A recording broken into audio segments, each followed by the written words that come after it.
Que el Señor nos continúe bendiciendo. Damos gracias al Señor porque, como lo decía nuestra hermana Ada, estamos iniciando este 2026 y es el primer estudio que vamos a compartir esta noche.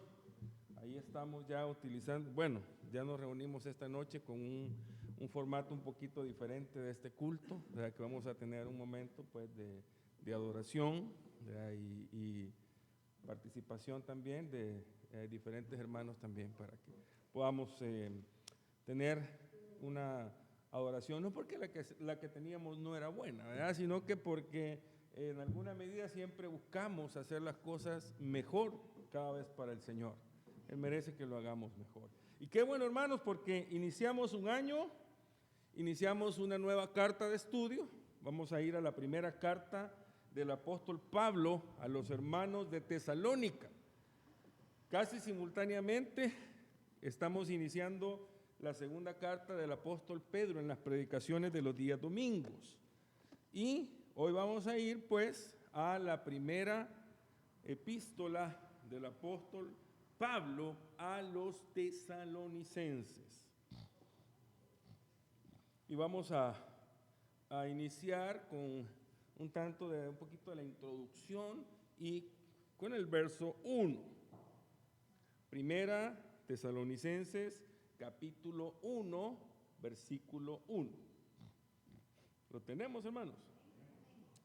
Pablo, Silvano y Timoteo, a la iglesia de los tesalonicenses en Dios Padre y en el Señor Jesucristo. Gracia y paz sean a vosotros de Dios, nuestro Padre, y del Señor Jesucristo. Amén. Pueden sentarse, hermanos. Quiero hacer algunos comentarios que iniciamos de esta carta. Primero, esta carta particularmente está escrita a una iglesia, fíjense bien, con un liderazgo fuerte, con ministros fuertes. Y si usted se da cuenta, tiene por ahí una cierta particularidad.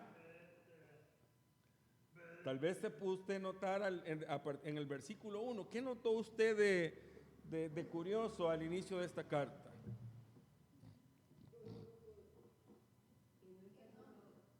Ajá.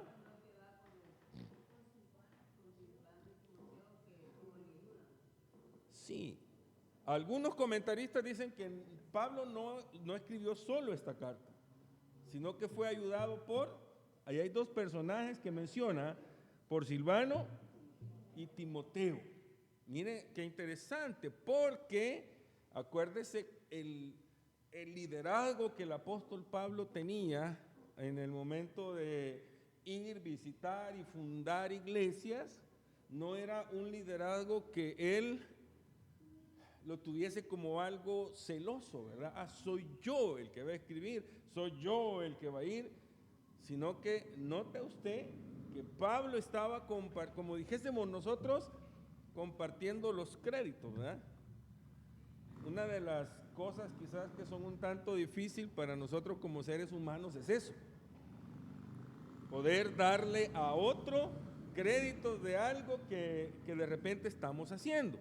Entonces, esta es una de las cosas que nosotros nos damos cuenta desde que Pablo comienza a escribir esta carta, de que él está compartiendo, de hecho es una carta en la cual fue apoyado por Silvano y Timoteo. Eran dos, fíjense bien, eran dos colaboradores de Pablo que también eran fieles. De hecho, Pablo los tenía en alta estima. O sea, Pablo les tenía una gran estima. De hecho, encontramos algunos versículos en la Escritura que muestran realmente cómo consideraba Pablo a estos hermanos, compañeros del ministerio. Vamos a leer un par de versículos para poder darnos cuenta. Hermano Enrique, Tito 2, 11 al 15. Y hermana Silvia, Hechos 14, 21, 22.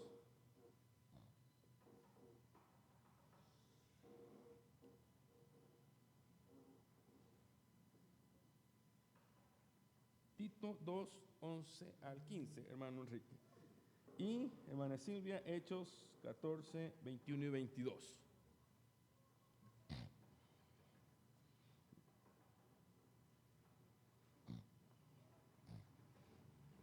Sí. Está bien, hermana Silvia. Exacto.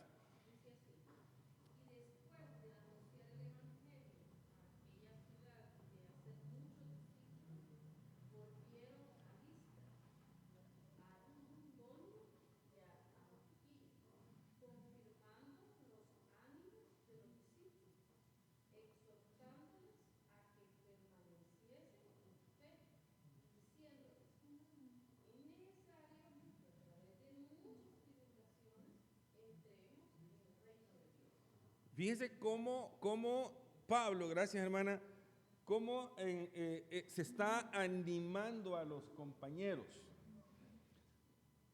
Recordemos que en Hechos tenemos un contexto en donde la iglesia comienza a extenderse. Aquellos que se habían comprometido, ¿verdad? Aquellos que estaban dispuestos a trabajar por el Señor, se animaban unos a otros.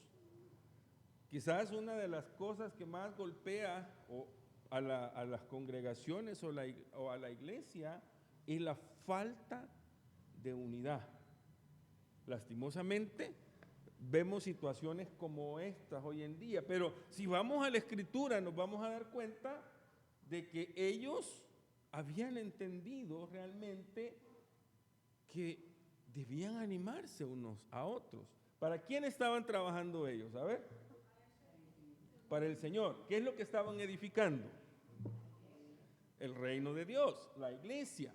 Entonces, se animaban unos a otros. De hecho, fíjense que en el contexto de esta iglesia vamos a ver algunas cosas importantes. Nos vamos a dar cuenta que esta era una iglesia también que se preocupaba por las personas. Estaban realmente unidos. ¿Cómo era el ejemplo? Nosotros tenemos por ahí, y usted yo no sé si hace, a veces ya hay tanto repetirlo, en Hechos encontramos nosotros el modelo de la iglesia. Fíjense bien, para mí la iglesia de Hechos es la iglesia modelo. Y cuando usted va a la Escritura dice que ellos perseveraban unánimes. O sea, perseveraban era que estaban constantemente. ¿Sí? Unánimes, estaban juntos en la doctrina de los apóstoles. Fíjense que de repente por ahí les envié un cuadrito temprano. Me llamó la atención a mí. Decía, si Satanás logró engañar, ¿alguien lo leyó? Si Satanás logró engañar a 1/3 de los ángeles, imagínense ¿qué no va a hacer con aquellos que no leen la Biblia? ¿Verdad? O sea, yo muchas veces me he puesto a pensar, de hecho, los ángeles estaban allí, o sea, cerca de Dios, en la presencia de Dios, como dice hermana Gloria. Y si Satanás logró engañar a 1/3 de ellos, dice, imagínense qué es lo que no va a hacer con aquellos que no leen la Biblia. Por eso, hermanos, para nosotros es importante, y lo recalcamos, el estudio de la palabra del Señor es determinante para su vida espiritual. Oiga bien, si usted no le da la importancia que esto tiene, merece para su vida, entonces usted está en peligro de estar viviendo un evangelio que no es evangelio, una fe que no es una fe. Hoy lastimosamente por ahí la gente cree, porque como tratan de acomodar el evangelio y dicen, no, todos somos hijos de Dios y todos nos vamos a salvar, solo hay que creer en Dios, ¿verdad? No importa. No, la palabra del Señor es clara. ¿Cuál es la vida diferente que el creyente lleva? Entonces, ellos habían entendido, la iglesia modelo perseveraba unánime en la doctrina, ¿verdad? Así como estamos nosotros ahorita acá. esta es la iglesia que permanece unánime en la doctrina. Luego dice que perseveraban unánimes en las oraciones. Mire que hoy estamos contentos realmente. O sea, hoy si usted viene al culto de oración, venga dispuesto a escuchar testimonios, traiga su cuaderno si quiere para anotar las peticiones, o si usted es capaz de recordarlas para que las siga llevando en casa, y venga también con tiempo. ¿Verdad? Sí, venga con tiempo, porque venimos ¿a qué? A orar, ¿verdad? Venimos a orar, y es algo que debería ser una necesidad en nosotros. O sea, estar unánimes, orando. Qué bueno que yo puedo orar por el hermano, qué bueno que me dan el privilegio y llevo estas 3 peticiones. O sea, así usted está cumpliendo realmente la parte de la oración congregacional, porque usted también tiene un tiempo de oración personal, ¿verdad? En su casa, en su intimidad, pero eso es una parte. La otra parte es la que hacemos de forma congregacional, y ambas son importantes y necesarias. Entonces, esta iglesia perseveraba en la doctrina, en las oraciones, y aquí viene, en la comunión unos con otros. ¿Qué significaba eso? Mire, cuando leemos Hechos nos vamos a dar cuenta que estaban tan preocupados, interesados, pendientes de las necesidades de otros, que dice que algunos vendían sus propiedades y se lo traían a los apóstoles, para que los apóstoles repartieran de acuerdo a la necesidad. O sea, no es que aquí, vaya, nos trajeron esto, le vamos a dar, como son 100 y aquí somos 10 a cada uno. No funcionaba así. O sea, eso de estar pendiente de las necesidades de otros tiene que ver con su necesidad. ¿Ya? Podía haber una familia recién casada, que solo eran ellos 2, y podía haber una familia ya con más tiempo, con 10 hijos. ¿Serán iguales las necesidades? O sea, correcto. Entonces dice que estaban tan pendientes de las necesidades de otros que los apóstoles tenían esa administración. Mire qué trabajo el de los apóstoles. Por eso es que más adelante ellos nombran a los diáconos. O sea, era carga suficiente. Dice, bueno, hermanos, vamos a tener que nombrar ahí unos hombres de buen testimonio, ¿verdad? Fieles, llenos del Señor, del Espíritu Santo, para que nos ayuden. Y yo, fíjese que hubo un momento en que dije, bueno, si era para servir las mesas, ¿y por qué tan? Bueno, porque hasta para eso, hermanos, hay que tener sabiduría. Cuidado. O sea, si usted realmente, por ejemplo, administra con sabiduría, usted va a estar pendiente de las necesidades de sus hermanos de forma completa. Y no solamente, ay, como el hermano es es más amigo mío, ¿verdad, hermano? Mire, le voy a dar esto. No. Dice que esa es la comunión ideal. Ellos estaban, hermano Enrique, esa es la comunión ideal. Si alguien se enfermaba, había que ayudarle. Necesitaba medicina, necesitaba cuidado. Entonces ellos perseveraban en la doctrina, perseveraban en las oraciones, pero también en la comunión unos con otros. Qué bueno que vino, hermano, ¿verdad? Qué bueno que estuvo con nosotros, qué bueno que nos vimos.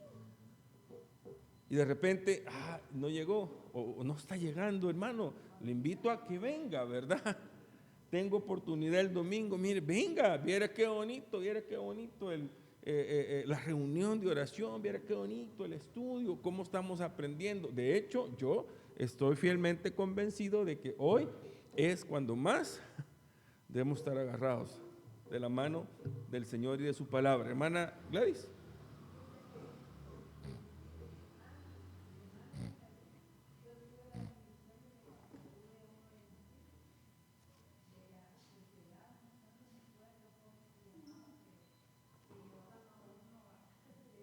canasta, la iglesia.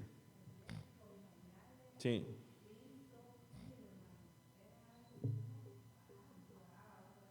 Ujú.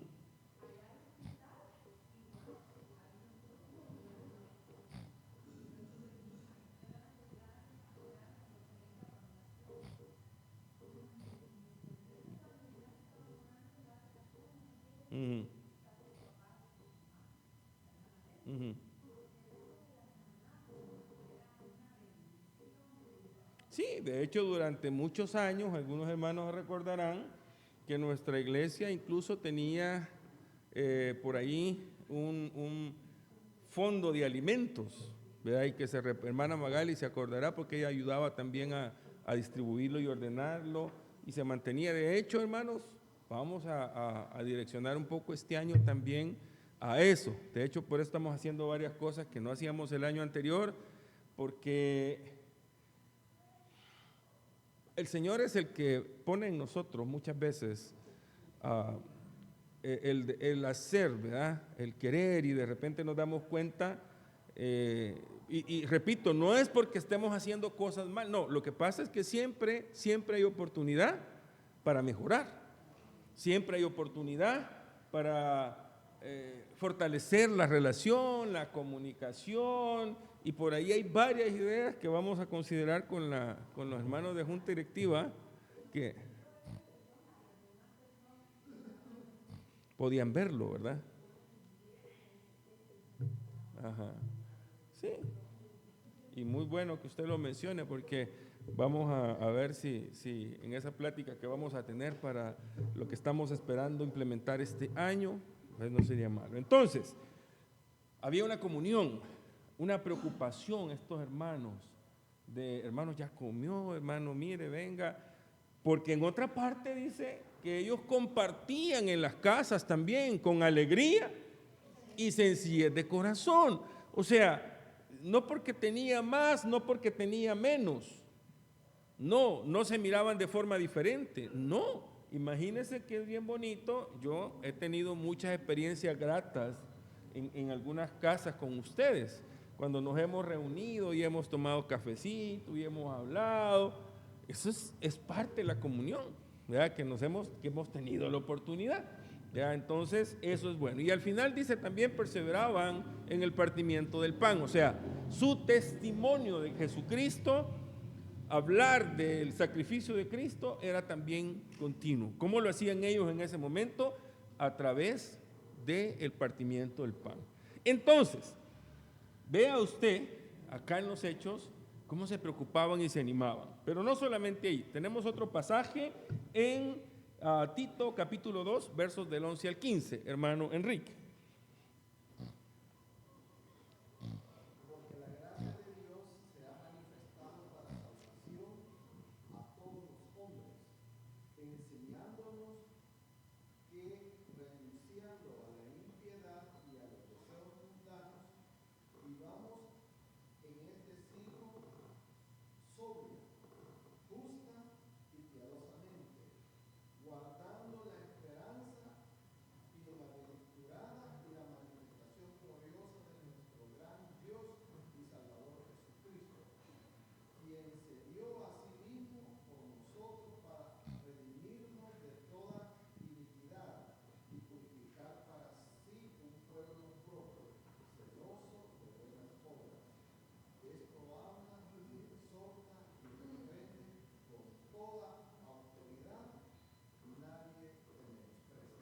Bien, traigo este versículo por dos cosas importantes. Primero, un colaborador de Pablo, Tito, al que Pablo está animando también.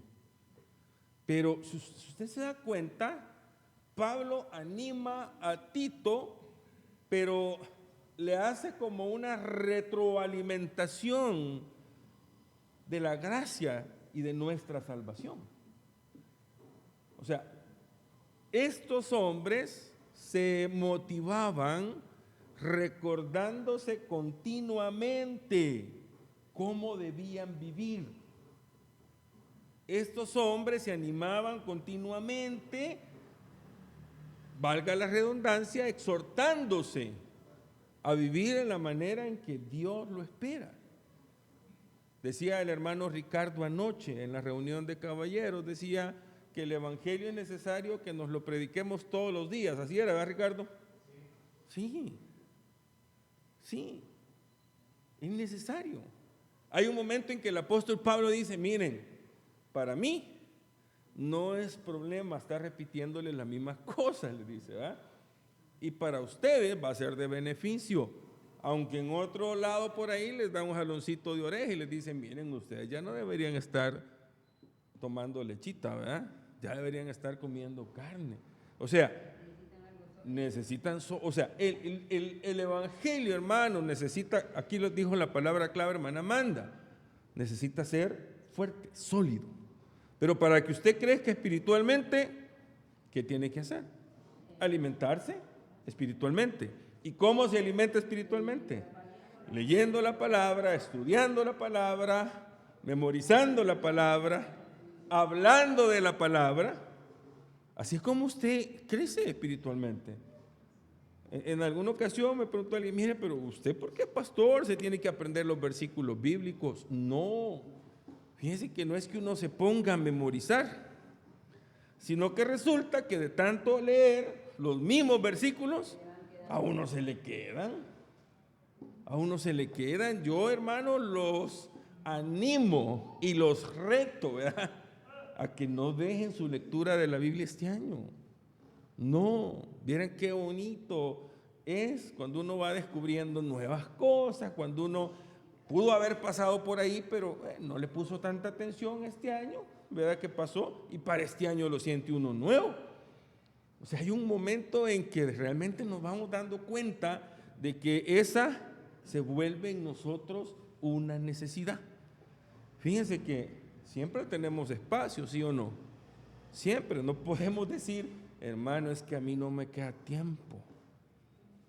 Yo puedo ver así, les digo yo, dice que la Biblia dice que para todo hay tiempo. Exacto. Y uno dice, hermano, es que no me da tiempo. Mire, hermano, uno tiene tiempo. Tiene tiempo. Exacto. Y cuando a uno le interesa algo, saca el tiempo. Y cuando a uno le gusta algo, no siente el tiempo. ¿O no es así? ¿Ah? Así es. Entonces, hermanos, debemos como el salmista, ¿verdad?, desear. Hay un momento en que el salmista dice, ¿verdad?, deseables son más que el oro. Entonces, es importante para nosotros esa conexión con la palabra. Ahora bien, en el versículo que leía nuestro hermano Enrique nos vamos a dar cuenta cuál era la forma de animarse. O sea, animarse a, mire, hermano, ¿verdad?, que nosotros tenemos que vivir una vida que le agrade al Señor. Y si es posible, vamos a tener que estarnos lo recordando cada vez que platiquemos, ¿verdad? Si es posible, vamos a tener que recordarnos, mire, hermano, acuérdese que yo, por ejemplo, quizás una de los pensamientos, ¿verdad?, que me acompaña a diario es el hecho de pensar en que Cristo ya viene. Y entonces de repente me pregunto, bueno, ¿cómo quiero yo que Cristo me encuentre? Yo sé que tengo obligaciones y cosas que hacer, ¿verdad? Pero aún cuando estamos haciendo algunas otras cosas, de repente, no es que nos vamos a distraer, ¿verdad? Pero si las estamos haciendo bien, estamos cumpliéndoles, y las estamos haciendo como para el Señor. Eso significa hacer las cosas lo mejor posible, con excelencia, independientemente de lo que sea. Hoy que me pasó algo curioso, fíjense, hoy que estábamos ya comprando algunas cosas, preparándonos, el lunes comenzamos ya con los niños y estamos corriendo, y hoy estábamos comprando algunas de las cosas del chalet, ¿verdad? Y hablando con la persona que nos estaba haciendo ahí, checando, ¿verdad?, lo que estábamos comprando, y entonces, si llevan varias cosas, sí, son para el colegio de la iglesia, y entonces porque la iglesia tiene un colegio, fíjate que yo soy pastor, y entonces me dice la muchacha, mire, pero entonces a los niños les dan buenas cosas, me dice. ¿Sí? Y le digo yo, claro, es que así tiene que ser, le digo yo, porque somos una iglesia, le digo. Ajá, o sea, tenemos que darles, comprar jamón de calidad, ¿verdad? Queso de calidad, mayonesa, o sea, lo que si se les van a hacer sus pancitos, o sea, así tiene que ser.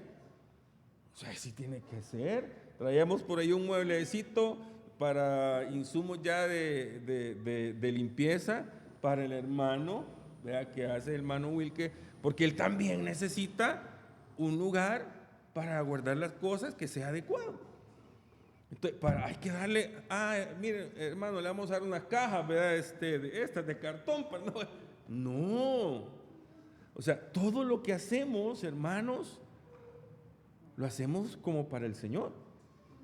En cierta ocasión, me decía el hermano David Minches, de Cruzadas Internacionales, mire, es que uno siempre aprende de los siervos del Señor. Él tiene un restaurante allá en Guatemala. Si ve este video de repente, pues va a ver que le estamos haciendo propaganda. Y hablando, porque ellos venden mariscos, pero no sé si se llama Mar de Plata y todo. Y valdría la pena ir a Guatemala por ir él siempre me dice, hermano, ¿cuándo van a venir? Y hablando en cierta ocasión, de hecho, fíjense que ellos abren toda la semana, cierran domingo, la gente hace cola los sábados para comprar, para tener el domingo, ¿verdad? Porque ellos están en la iglesia. Entonces, hablando con él decía, en este negocio a uno le ofrecen pescado y mariscos de diferentes calidades. Yo compro lo mejor, hermano, me decía. Yo compro lo mejor. Compro el mejor papel para el baño, me decía. Compro el mejor, o sea, ¿sabe por qué? Me dijo. Porque soy un hijo de Dios y debo dar lo mejor. Y a las personas a las que voy a servir, les voy a dar lo mejor. Fíjense el pensamiento de un siervo del Señor. De hecho, ese debería ser nuestro pensamiento siempre. O sea, si usted va a hacer algo, lo mejor, ¿verdad? Porque todo lo que hacemos lo tenemos que hacer como para el Señor. Y con amor, con excelencia, mejora continua. Si me quedó esto, entonces la próxima vez que lo haga, incluso imagínense, ya vamos a programar la primera limpieza general del santuario. O sea, es el santuario, la casa del Señor, y no. Yo creería que vamos a venir a limpiar las banquitas, vamos a poner los vidrios que hacen falta, la casa del Señor, y se van a enfocar en el... No, lo que pasa es que queremos sentirnos bien en la casa del Señor, en un ambiente limpio. Entonces, todo lo que hacemos, tenemos que hacerlo con excelencia, bien, porque lo hacemos ¿para quién? Para el Señor. Entonces, el ánimo, a ver, hermano Enrique. Ajá.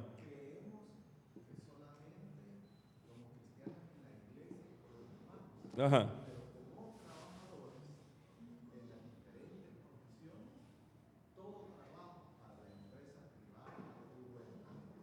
Exacto. Exacto. Exacto.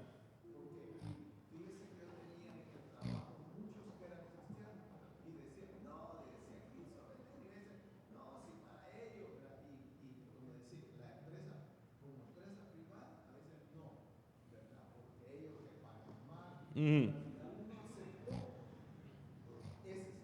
Uh-huh. Exacto. Exacto.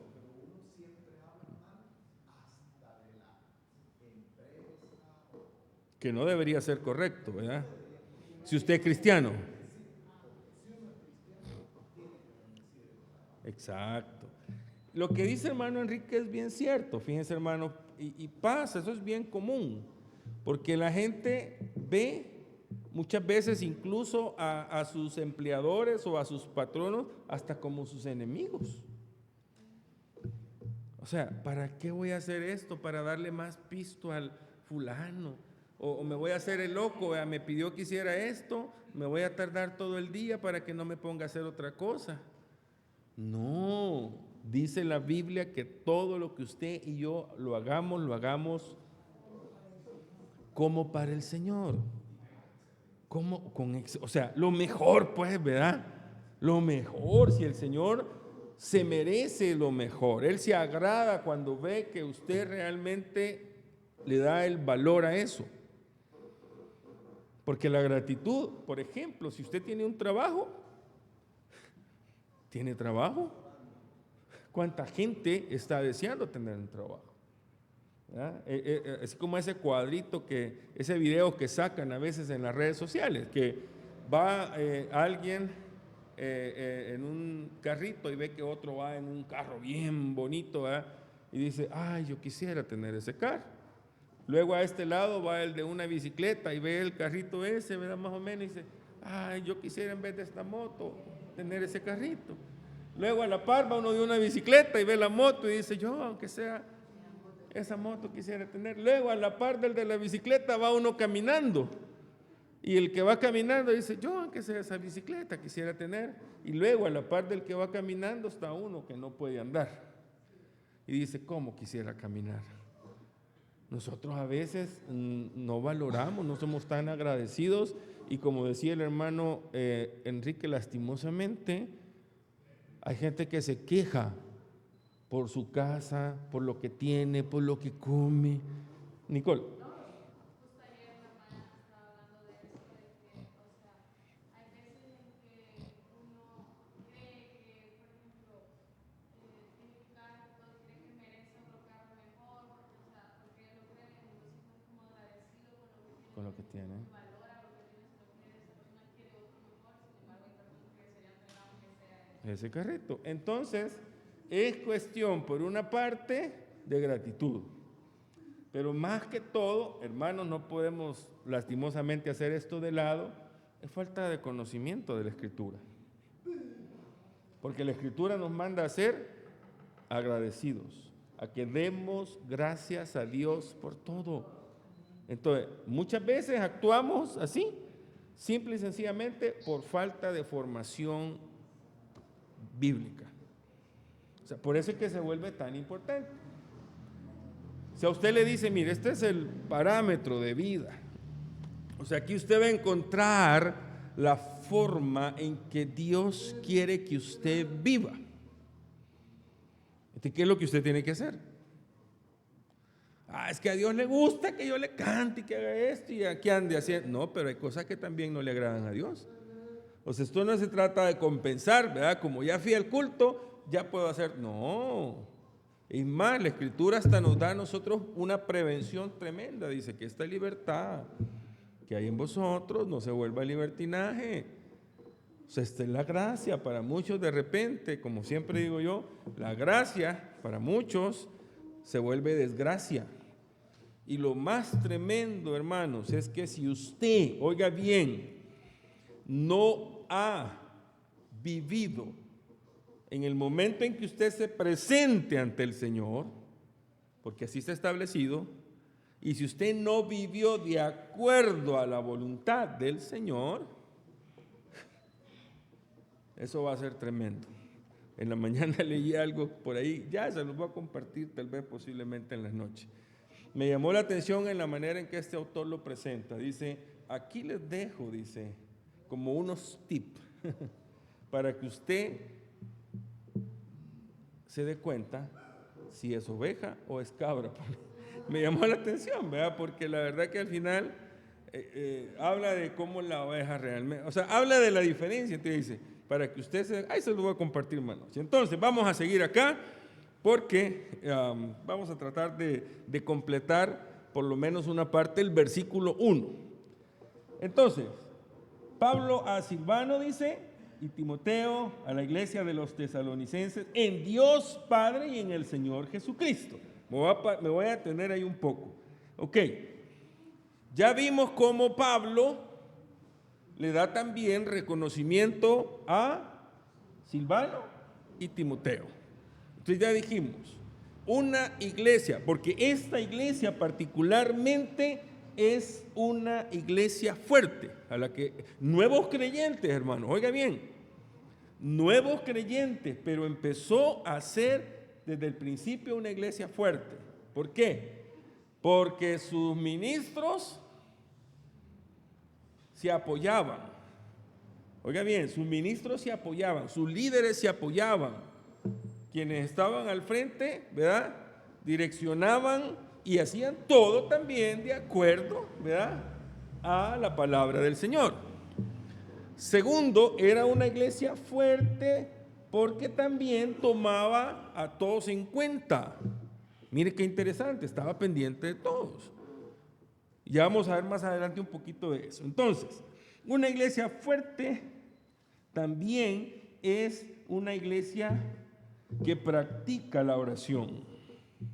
Es una iglesia que está siempre movida a trabajar. Fíjense que leía por ahí un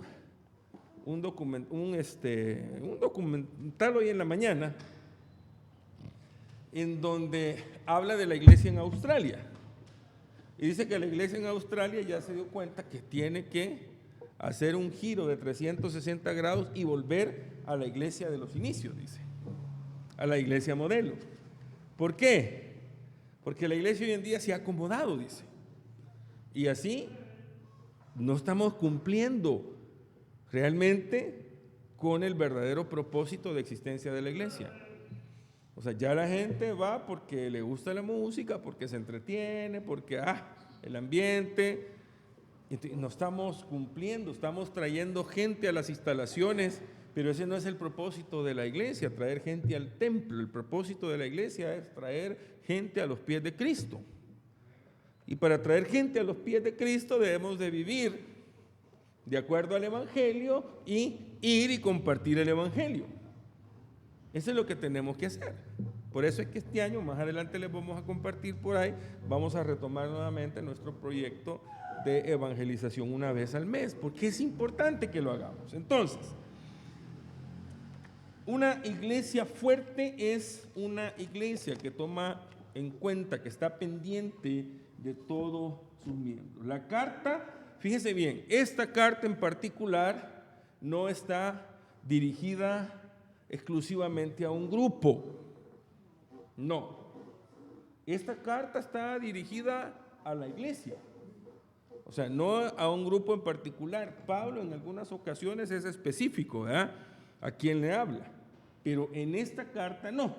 En esta carta él es general. A la iglesia, dice, en Tesalonicenses. Entonces, Pablo está incluyendo a todas las personas, motivando a todas las personas y en alguna medida moviendo a las personas a utilizar sus dones dentro de la iglesia, porque reconoce la necesidad de la aportación de cada uno de los miembros a la iglesia.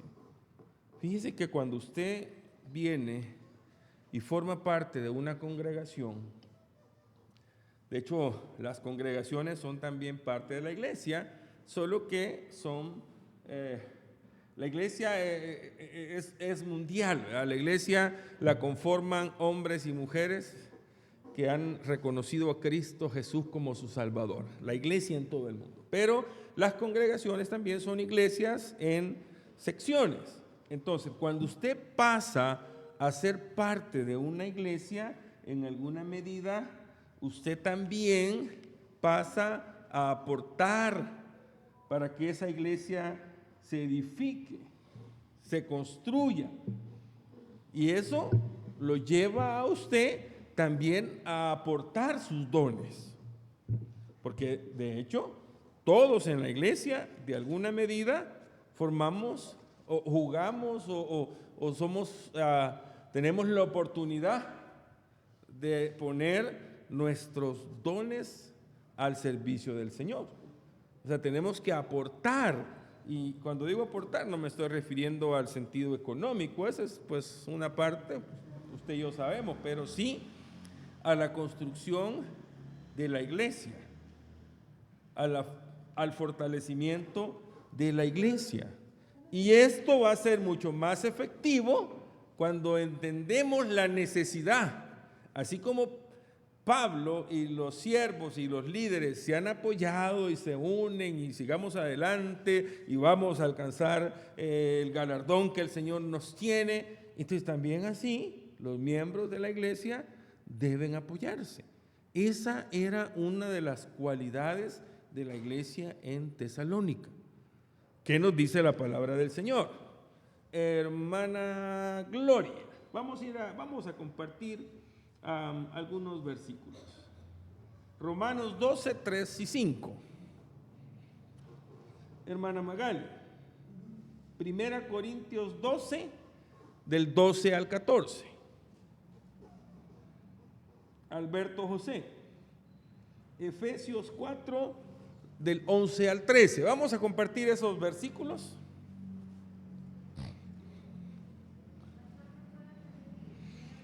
Primera Corintios 12, del 12 al 14. Hermana Gloria, Romanos 12, del 3 al 5. Vamos a compartir esos versículos. Vamos a ver qué dice la Escritura, cómo debemos nosotros tener ese trabajo, esa armonía, esa conexión entre nosotros. Hermana Gloria.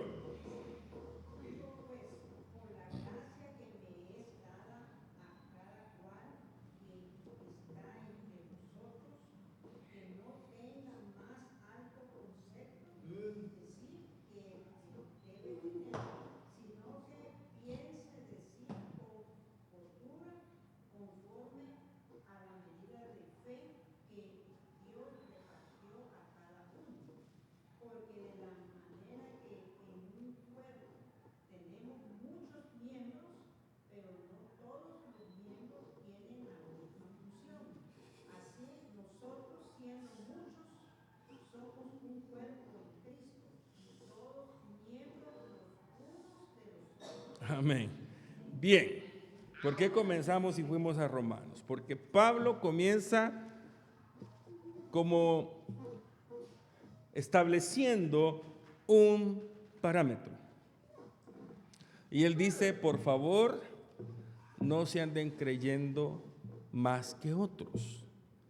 Que nadie tenga más alto concepto de sí mismo del que tiene que tener. Vamos a partir de eso, dice Pablo, cuando escribe a Romanos.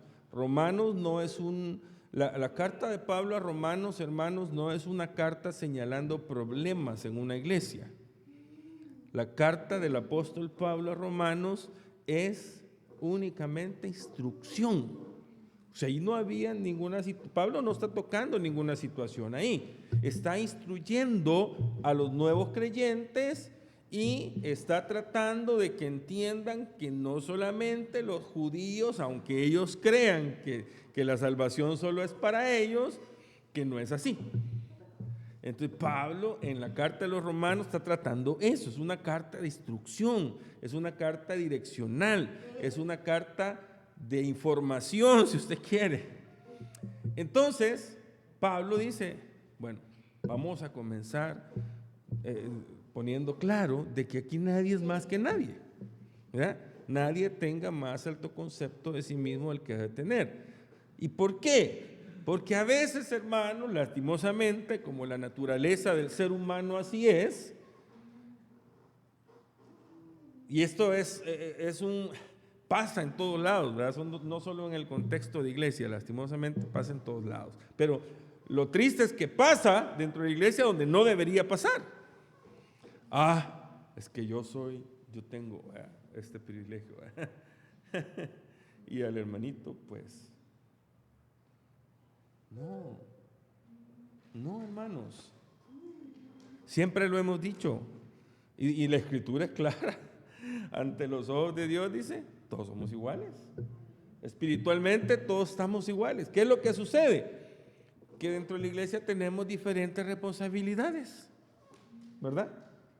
O sea, es como eso de los talentos, ¿verdad? Que fueron entregados, 10, 5, 3, dependiendo el versículo, el evangelio que lea. O sea, al que más se le ha dado, más le va a ser demandado, ¿ya? O sea, las responsabilidades. Alguien, por ejemplo, voy a poner la responsabilidad el ministerio pastoral, por ejemplo. Dice la Escritura, si alguien desea el pastorado, una cosa buena es la que está deseando, ¿verdad?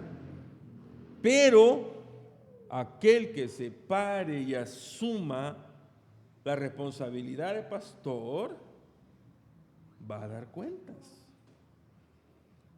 por la palabra que enseñó.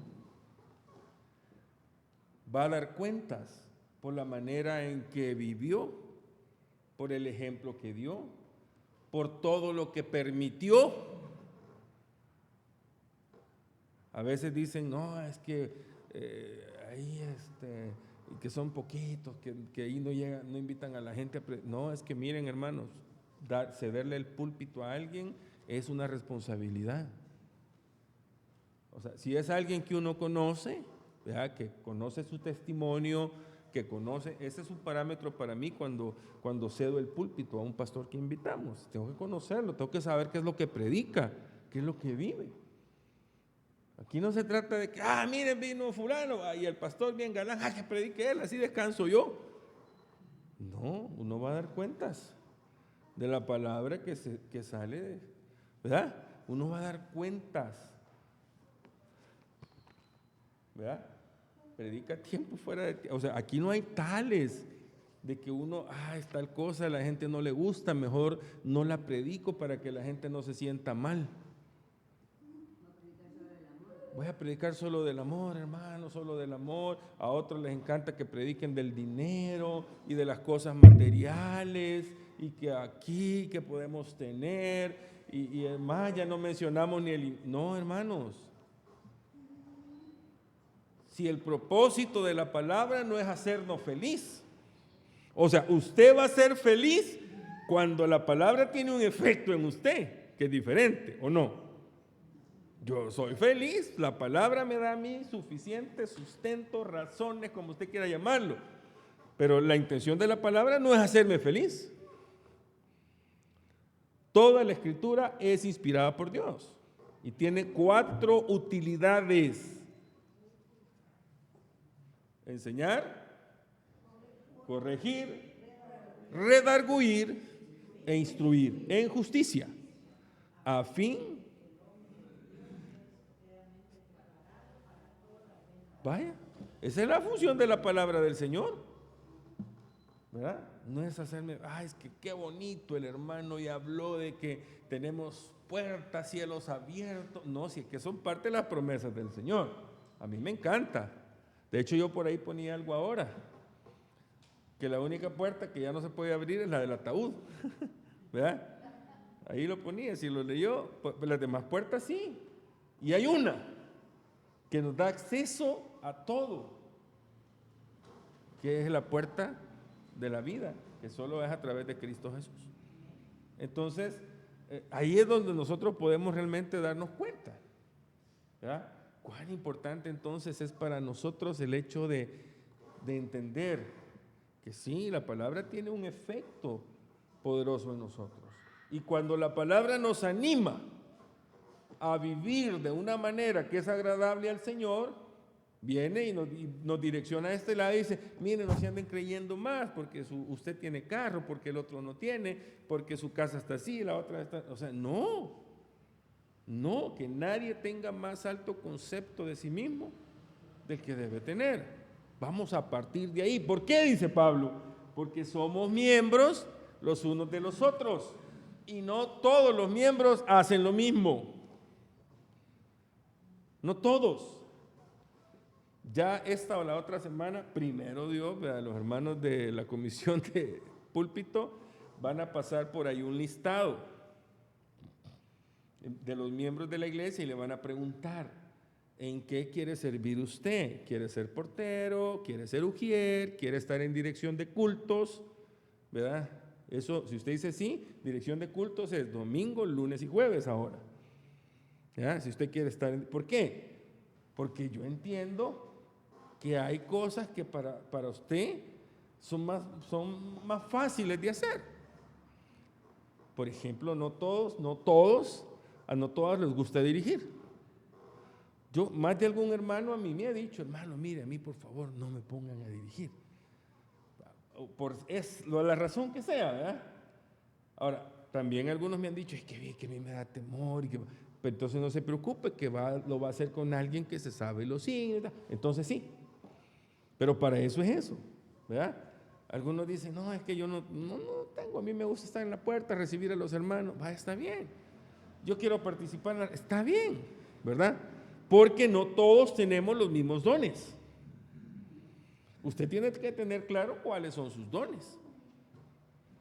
Hay algunos, por ejemplo, en el área de escuela dominical, ¿verdad? Tienen el don de la enseñanza. Qué bueno. Hay que tener paciencia. Siempre he dicho yo que para ser maestro hay que tener una vocación especial. No cualquiera es maestro, ¿verdad? Hay que tener talento para ser maestro. Luego, cuando ese talento de ser maestro se direcciona a la iglesia, entonces hay un don también ahí de enseñar. Hay un don de presidir. No todos a veces tienen la facilidad de desenvolverse en público, ¿verdad que no? Yo, por ejemplo, hermanos, a mí me da miedo hablar ante la gente. Y cualquiera diría, no le creo, mire, si usted a cada rato sepa, ¿cómo no?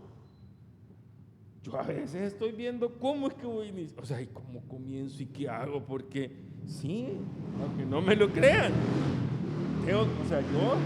Ahora, ya cuando estoy hablando, pues estoy viendo el reloj ahorita, porque ya cuando estoy hablando, o estoy en la predicación, en la enseñanza, o sea, ya no mido el tiempo. Pero hay cosas que uno sabe, por ejemplo, que sí las tiene bien definidas como los dones en su vida. Uno de los dones, por ejemplo, el de la enseñanza, yo sé que es un don que el Señor me ha dado. Ahora, como es un don que el Señor me ha dado, yo tengo que trabajarlo. Entonces, si yo voy a enseñar, lo primero que tengo que hacer yo es aprender. Lo segundo es vivir lo que enseño. Imagínense que yo venga acá y les diga, hermanos, la oración es importante porque y no vengo ni al culto de oración. Le voy a servir de piedra a tropiezo, ¿va? Ay, el hermano hablando de la oración y ni viene al culto de oración. O sea, por eso les digo, pararse aquí es una gran responsabilidad. Vamos a dar cuentas. ¿Ya? Imagínense que yo solo vengo a una X reunión y estoy hablando de la oración y no vengo al culto de oración. Voy a dar cuenta. Entonces, es bien delicado. Ahora, si yo sé que tengo el don de la enseñanza, una de las cosas que tengo que hacer es que tengo que prepararme. O sea, yo no puedo, a ver qué me va a dar el Señor. No, o sea, para que el Señor mire, si yo quiero que el Señor me use, yo tengo que estar empapado de la palabra. Si no, no se puede.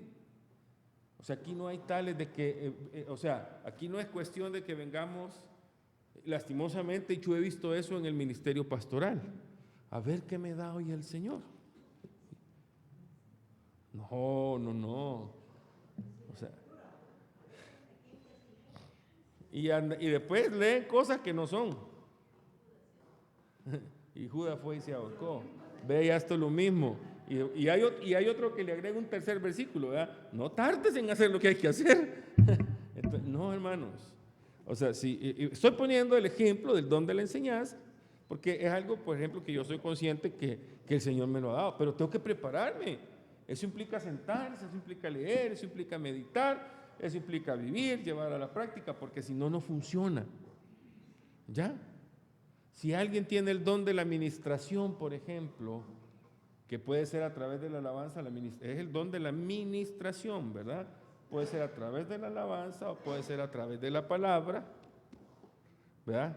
Del consejo de la palabra, porque no solamente el que se para acá predica, o comparte o enseña de la palabra, no. Creo que no me equivoco. Más de alguna vez alguien por lo menos sabiendo que usted es cristiano, se le acercó para preguntarle algo de la Biblia. ¿Me equivoco, sí o no? ¿Verdad que sí? Alguien alguna vez, mira, vos que vas a la iglesia, y bueno, ¿y esto cómo es? ¿Qué dice la Biblia así tal cosa? O sea, y esto, y sabe, también me atrevería a decir que muchos se inventan la respuesta. Ah, no, es que fíjate que la experiencia. No, hermanos, no se puede, no funciona así. O sea, si usted tiene un don, lo tiene que aprender a desarrollar, sea cual sea. Mire, si vamos a la lista, hay 4 listas diferentes de dones mencionados en la Escritura. El don de presidir, el don de la fe, el don de la... Hay personas que sí tienen, de hecho la fe la deberíamos tener todos, pero hay algunos que nos animan más en la fe, ¿verdad? Tienen ese don. Hay talentos que se convierten en dones también, ¿verdad? Que entran en la administración, que usted puede tener un talento, por ejemplo, que va a servir para que alguien se acerque a los pies del Señor. Como cuando hacemos... Ajá. Como por ejemplo cuando vamos a hacer una clínica deportiva, dice alguien que conoce de deportes, ¿verdad? E invita a los jóvenes de la colonia y es a través de ese talento que él está llevando evangelización. O sea, entonces él realmente tiene un don, el don de la evangelización, que lo está haciendo a través de un talento, ¿ya?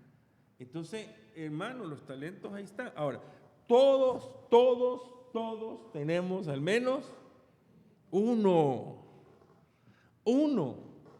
Y dice Pablo, hay que recordar que todo eso es importante.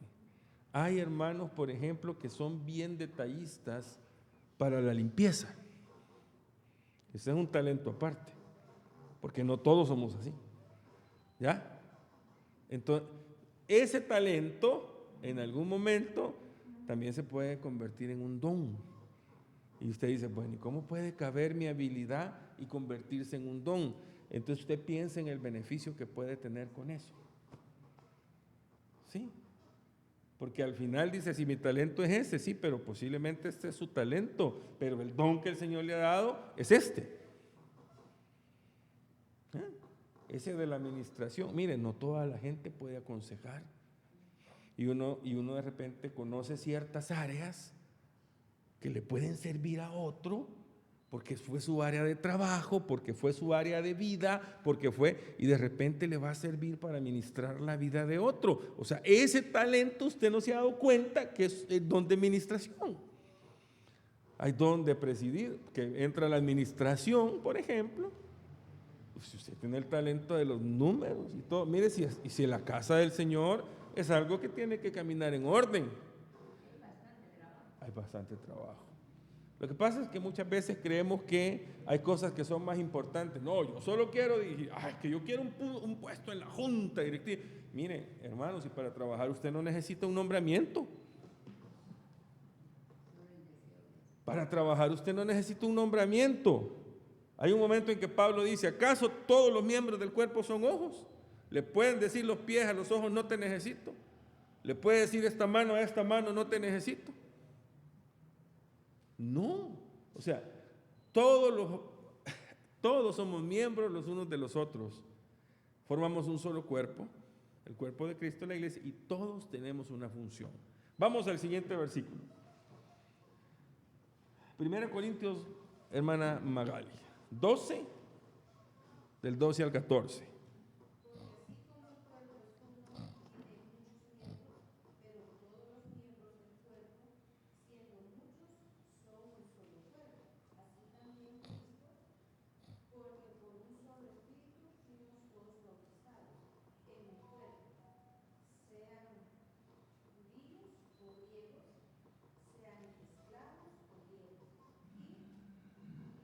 Libres.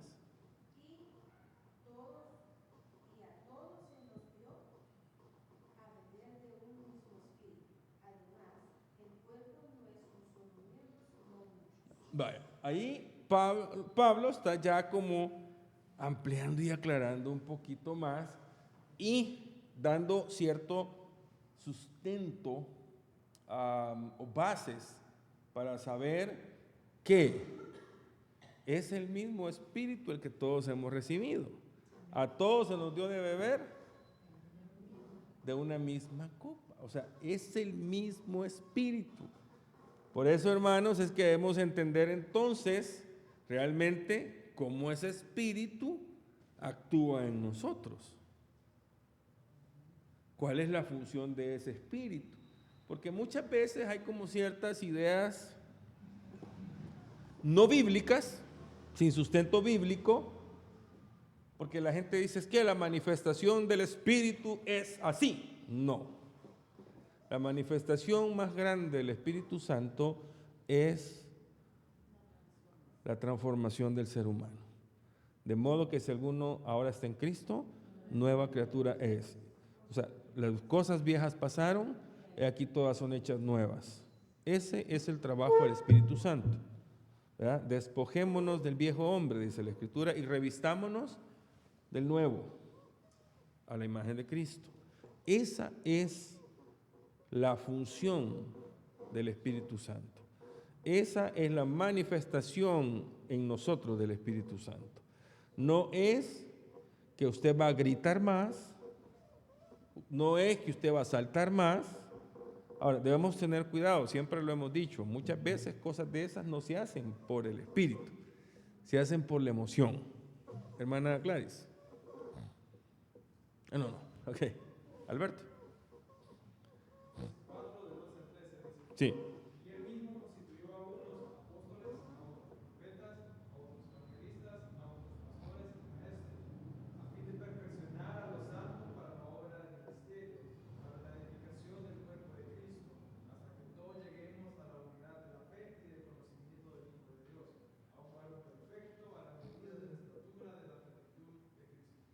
Bien, siempre he dicho que la iglesia tiene, hay tres cosas que la iglesia debe hacer, o tres cosas para las que la iglesia sirve. La primera de ellas, claro, es la misión, el porqué de existir de la iglesia, el evangelio, ¿ya? Llevar las buenas nuevas. Ese es el porqué, la razón de existir de la iglesia. Pero también la iglesia es el canal por medio del cual, quienes forman parte de la iglesia, cada día se santifican o cada día crecen espiritualmente. Para eso, aquí lo aclara, ¿verdad? Este versículo, y aún nos dice en su momento, constituyó profetas, luego apóstoles, evangelistas, pastores y maestros. ¿Y cuál era el propósito? El versículo lo dice claramente, a fin de perfeccionar a los santos para la obra del ministerio. ¿Ya? O sea, los pastores tienen una responsabilidad, tenemos una responsabilidad grande. O sea, tenemos que ayudar en su desarrollo espiritual. ¿Sí? Tenemos que ser parte de su desarrollo espiritual. Ahora, en algunos momentos, voy a ser sincero, quizás dentro del ministerio uno pasa también ciertas etapas. Yo llegué un momento me sentía molesto, ¿eh? Los hermanos que no reaccionan, ¿verdad? Que no, en esto y en lo otro. Luego pasé de molestia a tristeza. Me da tristeza, ¿verdad? Y decía yo, o sea, ¿no? ¿Qué está pasando? Luego pasé de molestia a tristeza a un estado de exhortación y confrontación. O sea, exhortar no es regañar, ¿ya? Exhortar es animar, ¿sí? Con la palabra, claro que sí. Con la palabra. Entonces dije yo, bueno, tuve que haber pasado por la molestia, ¿verdad? Pero para entender muchas cosas, luego tuve que haber pasado por la tristeza y la desilusión para entender otras cosas, para poder llegar a la etapa en donde el propósito no es sentirse mal, no es sentirse enojado, en donde el propósito es animar a la iglesia y en algún momento confrontar a la iglesia. Porque tenemos que tener resultados, hermanos. Por sus frutos, ahí está, resultados. Y si vamos al Evangelio de Juan, más puntualmente dice el Señor Jesús, el que permanece en mí, este lleva mucho fruto. Así que hay que crecer y tener fruto. Entonces hay que animarse a eso. Ahora, el ánimo, claro, y yo voy a regresar a los primeros versículos que leímos. El ánimo que esta gente hacía era recordando cómo tenemos que vivir. Hermano, nosotros tenemos que hacer la diferencia. Hermano, usted tiene que hacer luz. Hermano, usted tiene que amar al prójimo. Hermano, usted tiene que bendecir a las personas. Hermano, usted no tiene que andar peleando con nadie. Hermano, usted no tiene que andarle guardando rencor a nadie. Hermano, usted tiene que hacer todo lo que le agrada al Señor. Esa es la forma de animarnos, para que no se nos olvide. En las empresas, esto se llama retroalimentación. Y las empresas, no sé, a los que han tenido la oportunidad de ser parte de una empresa, cada cierto tiempo ellos consideran necesaria la retroalimentación. Primero, para que los estándares se mantengan. Y si hay producción, para que ¿cómo se dice?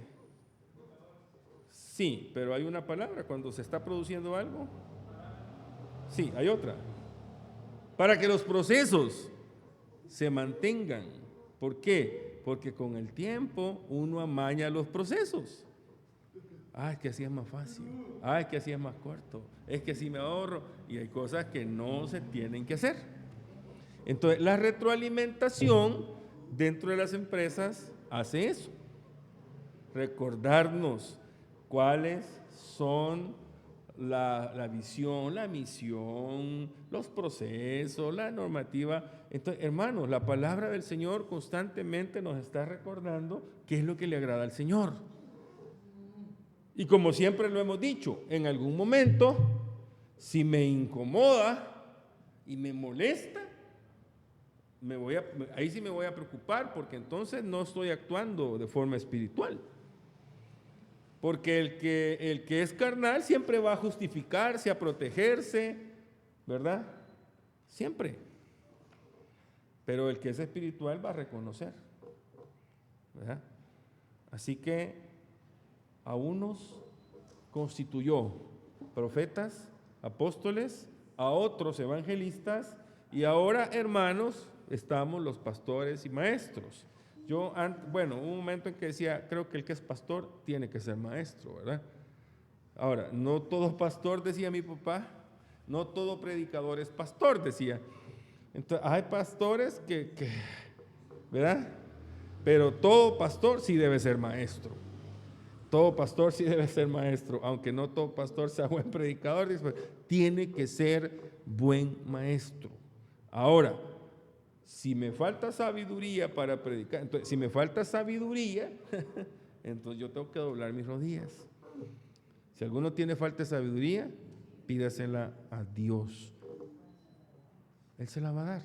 Entonces, el versículo en Efesios, hermanos, termina diciendo: para edificación del cuerpo de Cristo, hasta que todos lleguemos a la unidad de la fe. Ahí volvemos a lo mismo.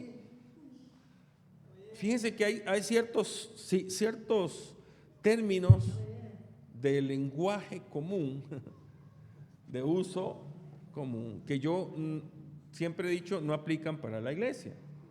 Hay personas que dicen, no, es que cada cabeza es un mundo. Yo estoy de acuerdo en que usted tenga sus gustos. Está bien. Eso no es problema.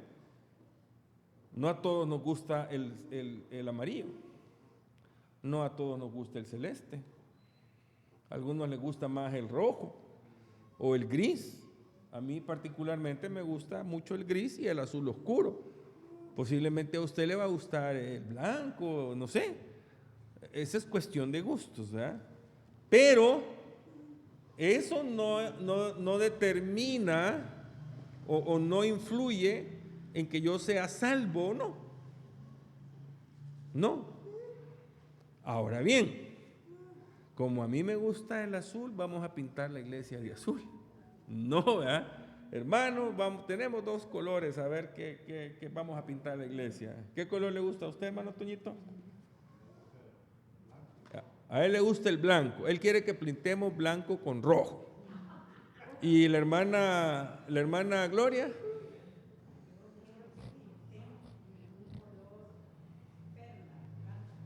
Él quiere blanco perla, ella no quiere rojo en ningún lado. Entonces vamos a la votación. Solo dos dijeron tal color, ¿verdad? No he dicho con ninguno para que no sientan. Solo dos dijeron tal y aquí habemos tantos, y los otros 20 dijeron, pues, ¿cuál tiene que ser mi actitud? No correcto, pero como no votaron por mi color, me voy a enojar con todos los que votaron por el otro color. No, allí sí tiene que influir en sus pensamientos Cristo, el Espíritu Santo. Bueno, entonces pintémosla del color que todos quieren. Y aquí estoy yo para ayudar. Esa es la verdadera actitud cuando alguien está caminando a ser uno en la fe, en la mente de Cristo. Ahí se muestra realmente cuánta edificación tiene nuestra vida y la palabra de Dios en nosotros. Vamos a quedarnos hasta aquí, hermanos, porque ya hay que así de esta manera creo que nos vamos a estar extendiendo un poquito más y vamos a quedarnos hasta acá. Lo único que creo que nos falló fue bueno, vamos a cerrar hasta acá el tiempo del estudio y vamos a recoger la ofrenda, ¿verdad? Vamos a pedirle a nuestra hermana Amanda, que por poco y no la tenemos ahora.